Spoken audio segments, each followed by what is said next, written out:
డబ్బు రెడీ కదా, బాగుందా? ఏవి మీ గోళీలేవి ఇందులోనా?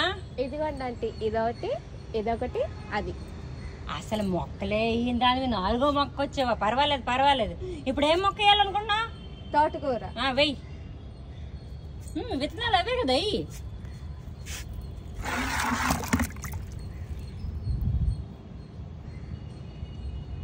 నువ్వెంత నాజుగ్గా ఉన్నావు అంత నాజుగ్గా వేస్తున్నావు. సరే,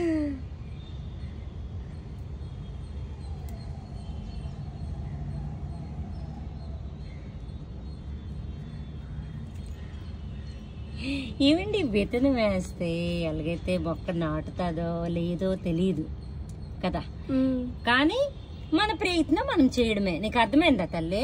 అర్థమైంది. అలాగే చదువు చదివామనుకో, ఎగ్జామ్స్ లో అదే క్వశ్చన్ పడుతుందని గ్యారంటీ లేదు. ఏ క్వశ్చన్ పడుతుందో తెలీదు, కానీ ప్రిపేర్ అవడం అవుతావా లేదా? అంతే కదా. ఓకే చూడు, ఈ వాటర్ మట్టిగా ఉందనుకొని ఇచ్చేయక, నేను చేతులు కడుక్కుని నీరు అలా కూడా మట్టి వేస్ట్ అవ్వదు అనమాట. ఓకేనా? ఇంతటితో సెలవు తీసుకుంటున్నామండి. పిల్ల ఒళ్ళొంచి పాపం చాలా కష్టపడుతుంది. డిగ్రీ చేసినందుకు దాని రిజల్ట్